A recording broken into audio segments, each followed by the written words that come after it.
Hi my loves, welcome back to my YouTube channel. It's been a minute since I made a video, but I'm super excited to be making it again. And welcome if you are new here. This video is all about the lunar eclipse in Pisces and what you can do to make sure you overcome anything it tries to sling your way. And also remember that you're the operant power of your realm, okay? So if you're ready to learn how to navigate not only this lunar eclipse in Pisces, but any lunar eclipse coming up or any solar eclipse coming up in the future, eclipse season in general, stay tuned to this video. Give us a big thumbs up, subscribe, and turn on my post notifications so you won't miss a post from me. Let's hop into it. So this lunar eclipse in Pisces has been one that is so transformational for a lot of people, especially me. So the first thing you want to do when it comes to any eclipse of any kind is figure out, I saw a bird, I'm sorry, but figure out like what sign it's happening in and then what house it's happening in, so you know what type of themes that is going to occur within your reality based on where this lunar eclipse is sitting. So I have this chart here that you can use. It is by my dearest friend, Wet Neptune, Sarah. She's amazing when it comes to astrology. So if you want anything astrology related, go to her. I'm pretty sure her is on there, but I'm also going to link it in the description box. And then also, this is my favorite website for seeking your birth chart and figuring out what happened. Not only can you do your birth chart, you can do your transit chart as well. So you don't even have to look at that. You can just put your transit, you put your information in, get your transit chart, and you're good. Okay. I also use time passages just to have my stuff on hand. Okay.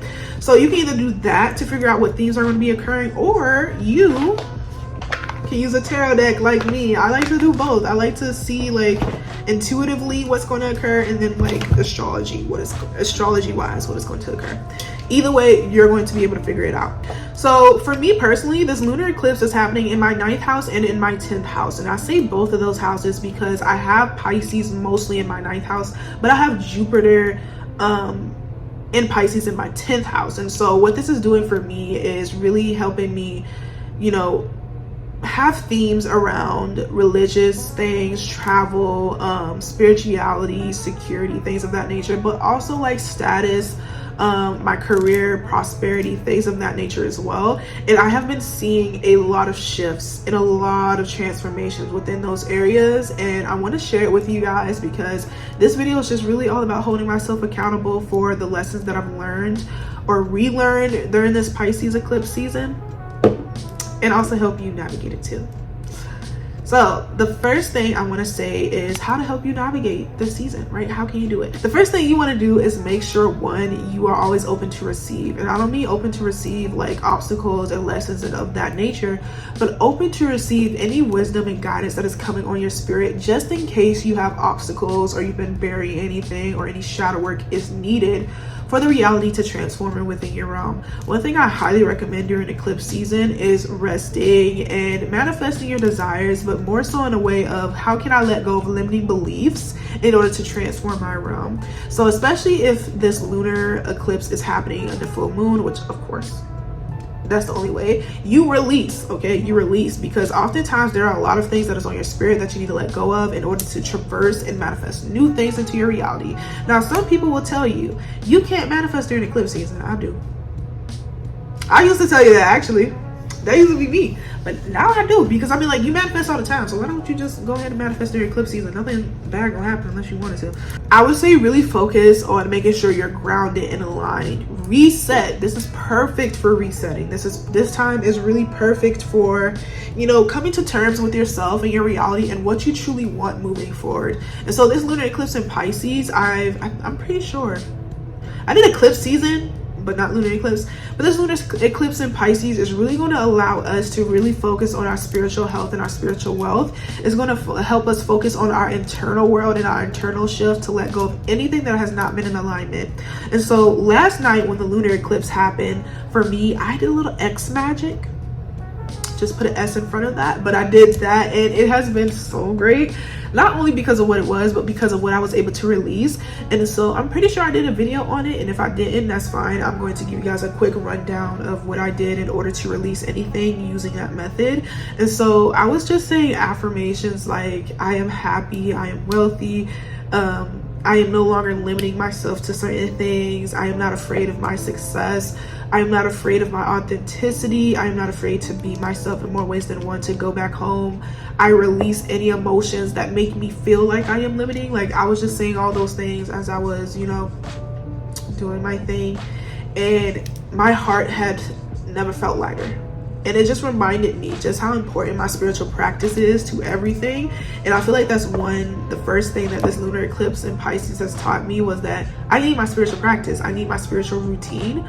I need ritual in order to sustain everything I want. I need discipline to sustain everything I want. And if I don't have that, I am doing myself a disservice to everything I've ever wanted and everything that I thought was capable for me to do. So because of that, I've been, getting back into meditating more, connecting with my ancestors, making sure that emotionally I feel really, really good before I mentally get to where I need to go. Another thing that has been really helpful with this lunar eclipse season is figuring out who I am and what I want and my status and how I'm presenting myself. So like, as you can see, my nails are done, right? This is not me. It's really cute. I like it. I've been clicking clacking, but it's not me. When I was literally looking at my nails when they were done, and the next couple of days they were done, I was like, I want elegance. I want elegance. And my midheaven is in Pisces. Pisces is in my 10th house. Elegance, that's what I want. I want that etherealness, and you can definitely get it with long nails, right? I've seen it so many, but for me personally, I like that medium shape, that almond shape, that fairy type look. And I was just looking at my nails, I was like, this is not me. This is not what I want to give. This is not the reality that I want to tap into. And so I know next time who I want to be. And I feel like this lunar eclipse has brought me back home. It reminded me of who I was and what I want to present myself as, how I want to tap into the realities and the status that I want to tap myself into. And the only way that I can do that is by taking the initiative to do that, by taking action to do that. And one of those things was getting back into my artwork. As you guys know, I used to do the damn thing. I used to give you guys my art and do it in a way that was very beautiful. And over the past couple of weeks, especially since we just came out of Mercury retrograde, I have learned like what I want to do with my art moving forward. I already have a project lined up.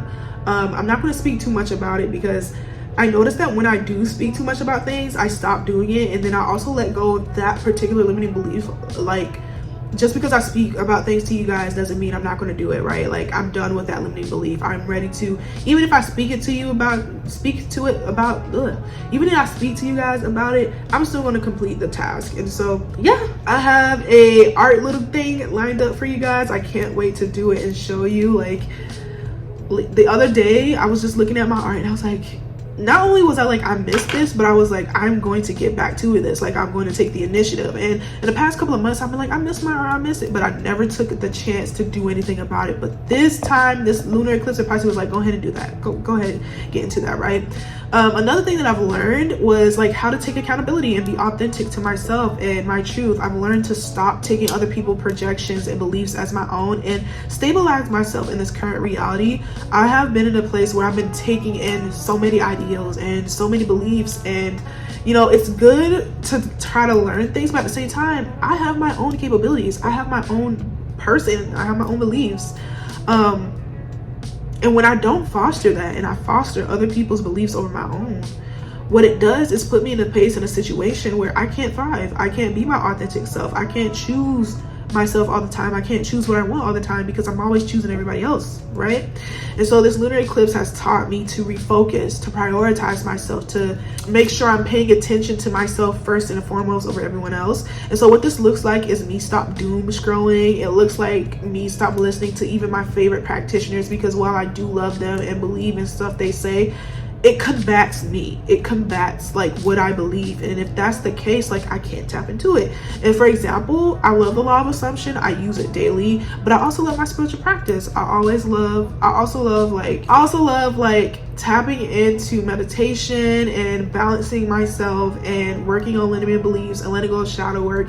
And sometimes when you get on that side of law of attraction Twitter, they kind of like, they get their morals being crazy, and so for me personally, I found like when it came to manifestation and when it came to things important to me, I need to find that balance between my spirituality and my spiritual practice, emotional regulation and stability, along with knowing that I am the operating power and I run this, right? And also with spells and rituals, because I love those things. I love to do spells. I love to do rituals. And I had to think of my spells and rituals as another form of law of assumption, because the only way they work is because I believe they worked. Okay, and so again, the most of the people that I was listening to over there, they don't really tap into spirituality, right? Because you know they have their own issue with it, and I'm like, but I love it. I love how it got me from point A to point B. And I feel like what this lunar eclipse in Pisces has taught me is the fact that I need to always come home to myself. I need to come home to what I believe to be true. It's always going back to the basics. When you feel lost, you go back to your basics. You go back to what you used to do. You go back to your foundation and you change your perception about it. And it again also taught me that it's all about your perception. It's always all about your perspective and what you believe to be true, not anybody else. And so when that is the case, it makes it so much easier to live in peace and tranquility, because all you have to do is choose a perception, choose a perspective, and stick to it. Because all this world is made up, all your world is made up is of perception and your perspective.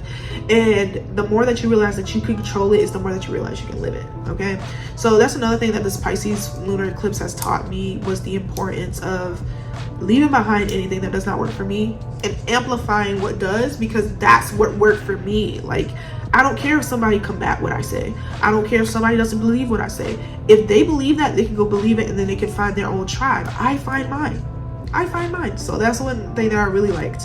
And another that I really learned during the lunar eclipse that I'm really holding myself accountable for is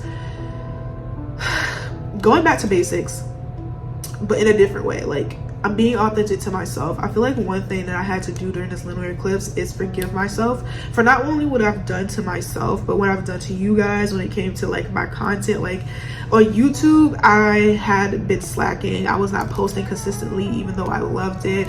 On my other channels, I would say I'm going to do this, but then I procrastinated and didn't do it. And I had to hold myself accountable, because I was like, I have no motivation. I have nothing around me to do it. But I was like, that's not how I started. I just got on here and I did it, and I loved what I did, so I need to get back there. And I feel like one thing that hindered me was the fact that I had to start from scratch almost. Like, I had to do everything over again, because not only did I lose people, like lose some supporters because I wasn't posting consistently and I was going through my own thing, but I had supporters there who was with me the whole time and still with me, like you guys. And you guys just sat there and y'all was patient. Y'all just waited until I came, and then y'all let me be finicky, and y'all still there. And it just made me sad that I let y'all down in a way, because I was going through whatever I was going through, and not speaking about it, or like not holding myself to it. And so one thing I did was forgive myself for the fact that I couldn't be there for not only you, but me as well. So one thing that helped me to accept myself for who I was and forgive myself as well was the fact that I have the ability to have multiple chances to thrive and to live. And not only because of that, I have supporters who are going to be here with me the whole time whenever I go through things, but also I have the ability to conjure up and create new people in my tribe, even though I lost other people. And to the other people that I've lost because of what I've done that disappointed them, not even forgive them, but I accepted the fact that they did the best thing they could for them, because I did not, hold my end of the bargain. They did the right thing. And I feel like one thing that helped me to accept that was just accepting that they did the right thing by choosing themselves and going to a person who knows how to be consistent and hold themselves accountable and continue to give you the content that you desire and deserve. And I feel like the reason why I couldn't continuously give you guys that content, because I didn't know myself. And so this lunar eclipse in Pisces reminded me how to find myself again, and what I was all about when I began this. I was all about creating Black people or Black women as supernatural ethereal beings. When it came to my art, I was all about helping people not manifest the life they desire, but manifest a peace and calm, stable state of mind and heart and soul and being. And I lost that because I was so focused on the material. And I knew that I love the material. I love material things, but I had to do it in a way that was balancing, right? I had to do it in a way that my spiritual practice was at the forefront, then the material world, because then I started to get lost in the sauce.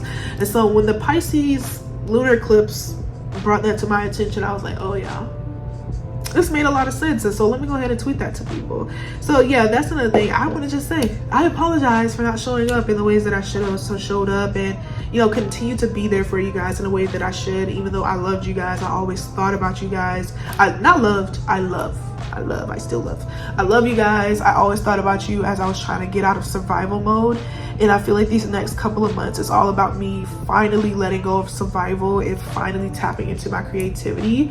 I feel like another thing that this lunar eclipse has taught me was I need to stop being administrative and start being creative again. Like, one thing that really got me to where I am today was the fact that I just did shit. Like, I just did it, especially creatively, and everything worked out. And because I became a person where I thought I had to be overly responsible and I thought I had to be overly organized and planned, it hindered my creative ability, because the first thing I would do is like plan out everything I would do, and then when it's time to do it, I was like, ugh, I ain't got energy. But when I used to do it, I used to just do it, and then I would do the administrative stuff, right? So yeah, I just learned that this is who I am, and I need to accept that I'm not like everybody else. I am authentic, I am myself, and I've been in a place for the past couple of years where I just humbled myself to the point where I thought I was beneath everybody. But it's not a crime to know that you're like above people. It's not a crime to know that you're more authentic than some people. It's not a crime to let your uniqueness shine. Like, I've always wanted to be, in the past, I definitely think this was like the wounded Libra coming out. I always wanted to be like everybody else, in the sense, like, I wanted to make sure that nobody feels like I'm threatened. Like, I'm not threatening anybody to be themselves, but I'm like, if I am threatening people, that's their issue, that's not my issue. I should take that. So I think I'm going to shine more brightly than I have been before, because God, have I missed that. I have missed shining so brightly that the sun couldn't even have anything on me. I'm just playing. But yeah, I miss that so much. And so with this like Pisces lunar eclipse, it really got me back to my authenticity and how I'm doing it. And so this week in particular, I'm just taking time to myself to realign and get back to being limitless, you know, and manifesting my desires continuously, because I have been doing that already. Like, this has nothing to do with the manifestation. It has everything to do with a stable foundation and making sure that I know who I am, and I'm not afraid of being who I am just because everybody else existing. Like, there's more than enough room for everybody, and if they have a problem with it, they have a problem with it. One thing I used to really admire with my sisters is the fact that they're selfish. Like, they're very, very selfish. Like, they do whatever they want whenever they want, especially in public, and it makes them shine so brightly. Does it get on my nerves sometimes? Hell yeah, and I get on them because I don't care. You're not gonna be selfish with me. But I admired the fact that they could just do things without a care in the world. And I was like, I'm going to do that. I'm going to get back to doing that, because I used to be that way. Back in 2020, 2021, where I put in the hard work and the dedication to start being like that, I was like, oh yeah, this is so fun. But over the years, I've been in survival mode. I had a very unhealthy mental state because of my finances and material things like that. And so now I'm like, I can get the penthouse, I can get everything I want, I can get everything I desire. And it's more not just mentally thinking that, but emotionally tapping into it, because I'm a very emotional being, and to neglect this is to neglect this. But yeah, I think that's pretty much it. Like, there's so many things I've been getting into. Like, I've been reading books again. Like, I have not read like a book in so long, and a couple of weeks ago I bought my first one, which was like this one. It was Children of Blood and Bone series. I got all 3 books. Oh my god, it was like $56. It was $56 when I bought the other 2 books along with this other book, and then this was like its own thing. But I love the series. Book 3, I don't think I'm gonna read, but I love the series. I also read this other series called The Kings of Avalier. I got these, finished them. Like, life is so good. Life is so good, and it's simply because I went back to who I was. I found my home. I found myself again, and so I'm super glad and super excited to be sharing it with you guys again, and, you know, posting frequently. And the thing is, I no longer want to say what I want to do. I want to show you guys. I want to take action. Like, I want to be like, oh yeah, I'm posting. Oh yeah, I'm doing this. I'm no longer scared, and I think that's one of the biggest things that I took away from the lunar eclipse in Pisces. I am no longer afraid. Emotionally, I'm no longer afraid. I finally believe what I've been mentally telling myself for so long. So yeah, that's pretty much it for this video, and for what this lunar eclipse in Pisces can do for you. It can make you have all those epiphanies. It can make you transform your life and your realm for the better. It can make you exist in reality and in a timeline where things work for you, not against you. And it can make you have the strength and the courage to choose yourself again and again, even if it seems exhausting to do so, and you have to mentally work on it. Okay, so one question I have for you guys is, what has this lunar eclipse taught you, and how are you going to utilize it to transform your reality and your realm? Put that in the comments below. And if you guys want any more help when it comes to transforming your life, taking accountability, and using your powers for good, I highly recommend that you join my Stop Dreaming and Start Living, an Ode to Mutable Placements course, because in this course we learn about being your ideal self, taking accountability, letting go of limiting beliefs, creating rituals so that everything can be in your highest alignment, and then just living the life of your desires, because you are a being who deserves to do so. So if you want to check that out, go in the description box below. It's the first thing you can click on, and we have already started, right? But it's nothing to get back into the groove, because this course is more of a self-study with me coming in and checking on you guys more often than not. In the second week that we're doing is going up today, which is Tuesday, and you're getting this video Wednesday, so you might as well, you want to hop on it, okay? But yeah guys, I love you guys so much. I'll see you in the next video, and I hope you guys have a beautiful, gorgeous, abundant day. Bye my loves.